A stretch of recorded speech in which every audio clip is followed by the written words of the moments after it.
Assalamualaikum, selamat pagi teman-teman. Ketemu lagi di toko RL Material di hari Rabu tanggal 9 Oktober ya. Sekarang sudah Oktober 2024. Pagi ini kita sambil beres-beres ya, nata-nota sambil cerita-cerita.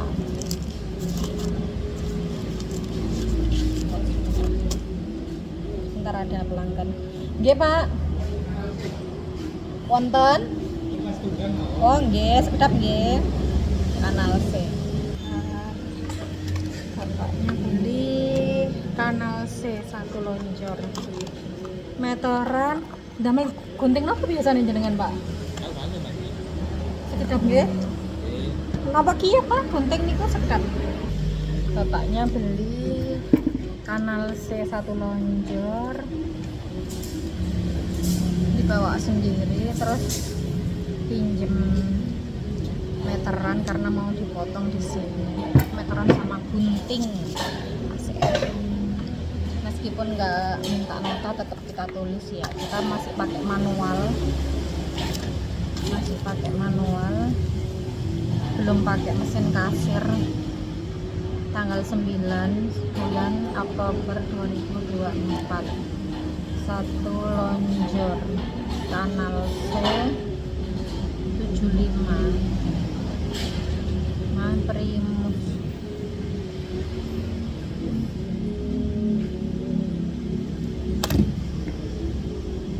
Niki Pak, anu wang sule notanya mboten usah napa. Nggih, matur nuwun nggih. Nggih, monggo Pak.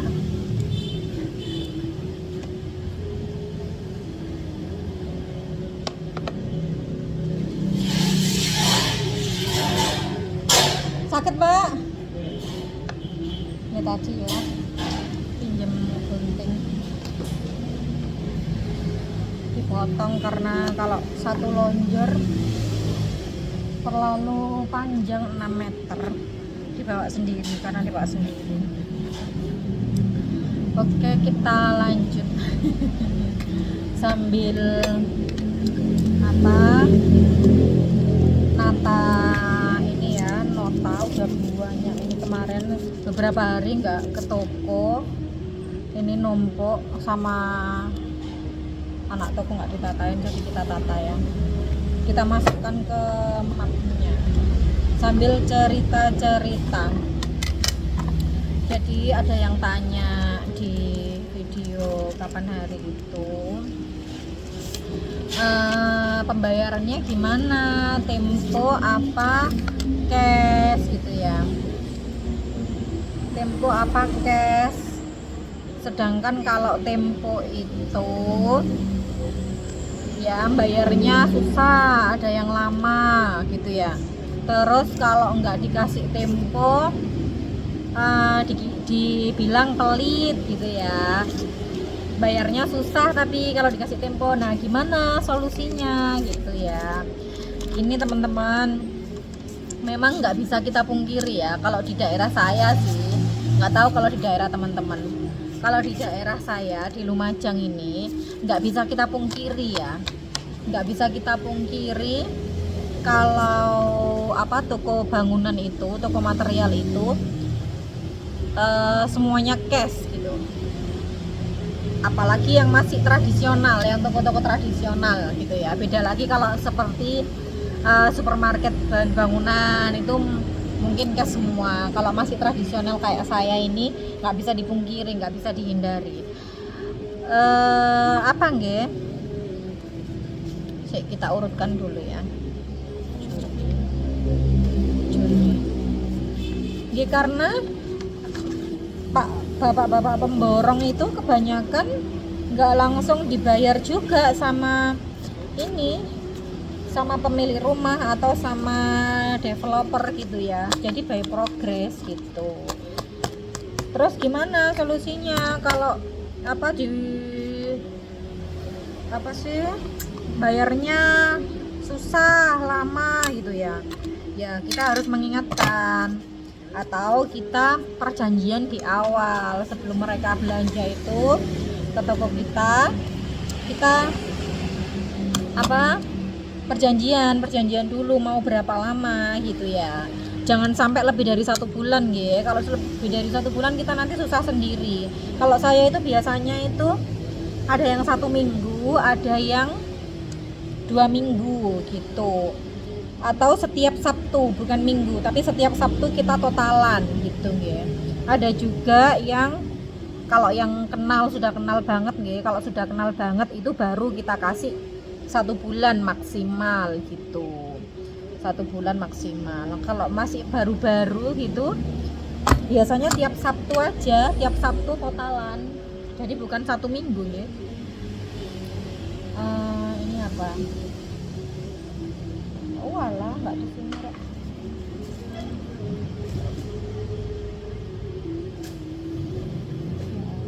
Ngapain tak perforator ya ternyata. Jadi begitu teman-teman, nggak bisa kita pungkiri kalau toko bangunan itu nggak ditempo itu nggak bisa ya kalau masih tradisional. Terus ya kita ingatkan juga, misalkan ada yang sudah melewati tanggal perjanjian atau lamanya kesepakatan gitu ya, kita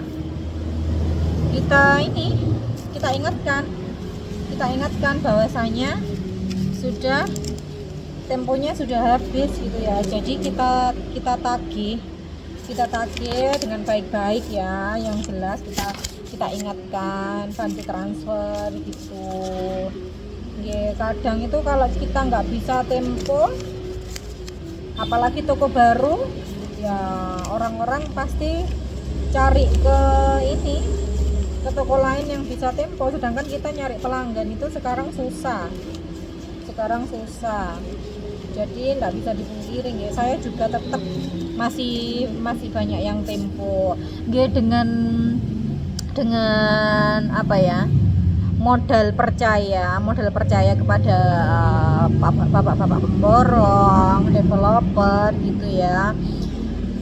Sebisa mungkin, tapi kita tetap hati-hati.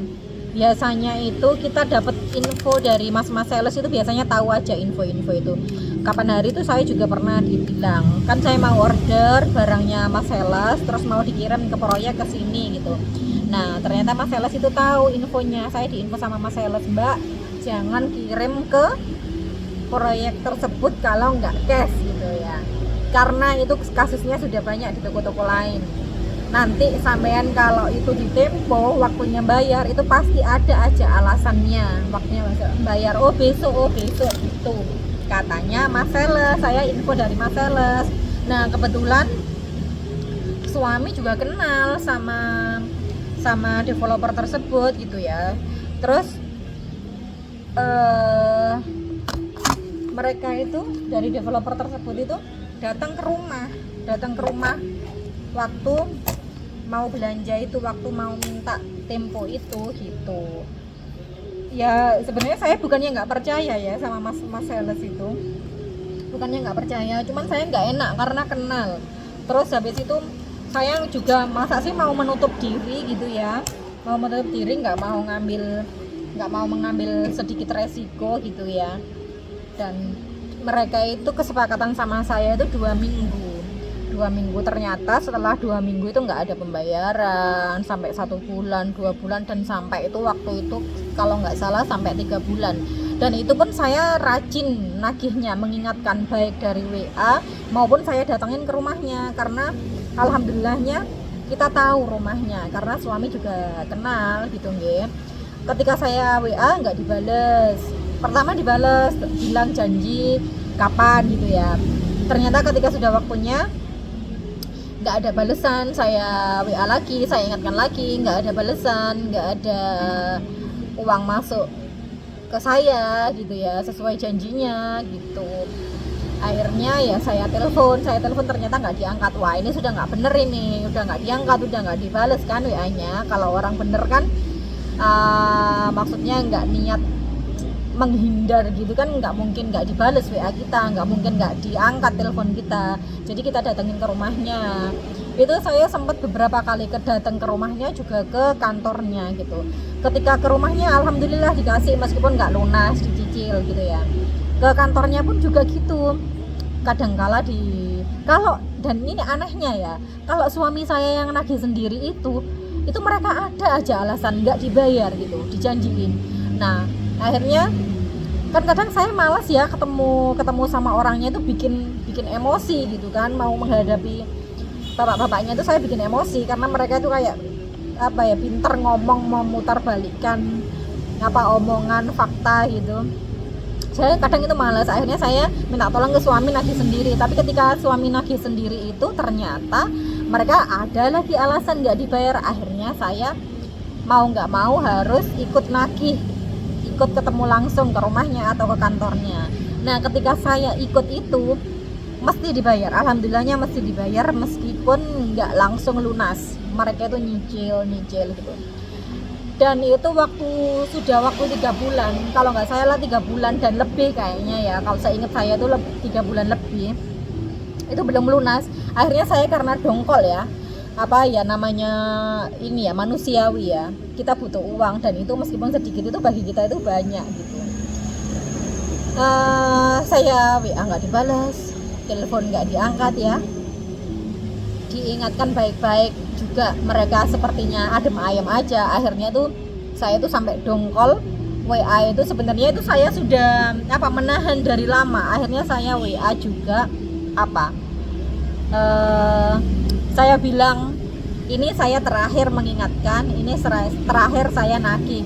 Kalau Anda nggak mau bayar ya udah terserah jenengan, tapi nanti bakal saya tagih di akhirat. Saya bilang gitu sampean, saya WA gitu, karena saking aduh mangkel gitu ya teman-teman ya, karena kita kan bukan badan amal ya, kita ini dagang ya, benar beribadah iya, tapi kita juga butuh uang juga gitu ya. Jadi kita gitu kan, sebenarnya yang benar itu kan kalau orang punya hutang ke kita ingatkan. Ketika kita ingatkan sekali, 2 kali, mungkin 3 kali nggak bayar, ya sudah, berarti kita ikhlaskan gitu ya, atau buat tabungan kita nanti di akhirat gitu ya, kita tagih di akhirat gitu ya. Tapi konsepnya juga nggak gitu juga, karena kita kan dagang ini ya, ini dalam konsep dagang, bukan konsep yang menolong orang dari awal karena memang sedang membutuhkan. Mereka juga bisnis, kita juga berdagang juga bisnis juga, nggak bisa seenaknya gitu kan ya. Ya itulah teman-teman, di dunia toko bangunan yang masih tradisional itu seperti itu, nggak bisa kita pungkiri ya. Cuman kita harus berani, nggak boleh terlalu takut gitu mengambil resiko. Karena kita toko baru, apalagi seperti saya ini ya, toko baru. Kita kalau toko baru seperti itu. Kalau toko lama, toko besar itu biasanya mereka itu agak jaim gitu ya. Bukan agak jaim, memang iya. Jadi mereka itu milih-milih benar-benar yang pemborong lama yang dikasih tempo. Kalau pemborong baru itu enggak. Dan ada juga toko bangunan yang lama yang sudah besar, ketika ada pemborong atau developer mau tempo, itu mereka dimintai jaminan. Ada yang dimintain jaminan sertifikat tanah atau apapun lah yang bisa untuk menjamin mereka ngambil barang di toko tersebut. Jadi gitu, buat teman-teman monggo kalau punya pemikiran ambil resiko seperti saya, monggo. Tapi nggak gitu nggih, tetap kita harus hati-hati juga. Paling enggak kita tanyain tinggalnya di mana, rumahnya di mana. Tapi selama ini nggak banyak, ada beberapa yang alot itu di sayap, ada beberapa yang alot, cuman nggak banyak gitu. Alhamdulillahnya pun meskipun dari luar kota, ada pemborong dari luar kota punya kerjaan di Lumajang terus belanja di sini, itu setiap Sabtu kita totalan. Saya kirim nota, kirim foto gitu ya ke masnya, saya kirim, terus mereka transfer itu, meskipun kadang nggak langsung gitu ya, sehari setelahnya, 2 hari setelahnya gitu. Kita modal percaya sih, modal percaya dan berani gitu ya. Kalau kita menutup diri, nggak mau mengambil resiko, yaitu susah ya, susah cari pelanggan, apa, orang-orang yang belanja sendiri kan. Kebanyakan itu orang-orang yang bangun rumah. Kalau di kota itu bangun rumah, renov itu pakai pemborong, pakai itu ya, jasa-jasa apa, jasa vendor gitu ya, CV, PT gitu ya, nggak dikerjakan sendiri. Beda lagi kalau di kampung kan memang belanja sendiri gitu. Nah kebetulan ini di tempat saya memang belum inilah apa, termasuk kota lah ya, di Lumajang kotanya gitu. Jadi begitu kalau saya sih teman-teman, tetap kita berani ngasih tempo gitu, tapi sesuai dengan perjanjian. Dan pasti ada melesetnya gitu, pasti ada melesetnya dari perjanjian. Misalkan yang perjanjiannya setiap minggu seminggu sekali gitu ya, totalan pasti nanti ada aja yang meleset, nanti lebih dari seminggu gitu. Saya pun juga seperti itu.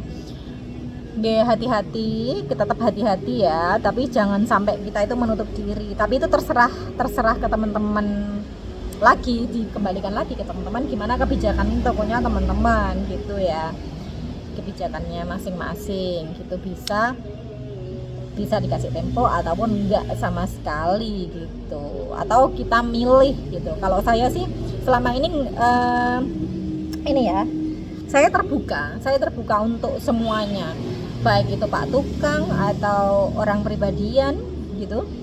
Kalau mau ngambil bahan dulu, saya persilahkan mau totalan 1 minggu. Yang penting apa ya, kita kenal dulu, tahu dulu orangnya, kita ajak ngobrol dulu, kita ajak kenalan dulu. Insya Allah dipertemukan dengan orang yang baik ya, meskipun nanti pasti ada saja 1 atau 2 yang ini nggak sesuai dengan harapan kita gitu ya. Tapi itu resikonya ya. Mudah-mudahan kita dijauhkan dari orang-orang yang seperti itu. Mudah-mudahan juga bayarnya semuanya cash, itu malah lebih ini ya, seneng ya kayak kita. Kalau ada orang bayar cash itu lebih enak sebenarnya, perputaran keuangannya juga enak juga di toko kita gitu ya. Kalau tempo ya memang kita harus punya dana cadangan juga buat nanti kalau ada apa-apa nalangi ke tagihan-tagihan ke mas-mas sales gitu. Mungkin ya tentang gimana mengatasi kalau ada yang minta tempo ya teman-teman ya. Mungkin bisa diambil manfaatnya atau idenya mungkin ya, kalau ada yang bermanfaat menurut teman-teman. Kalau mboten ya enggak apa-apa, silahkan. Itu sesuai dengan kebijakan kita masing-masing. Ini hanya sekedar sharing saja ngoten. Sudah lumayan waktunya panjang, 18 menit untuk hari ini. Mungkin nanti kita kepikiran apa lagi, kita bahas apa lagi gitu ya. Ya pun matur nuwun, wassalamualaikum warahmatullahi wabarakatuh.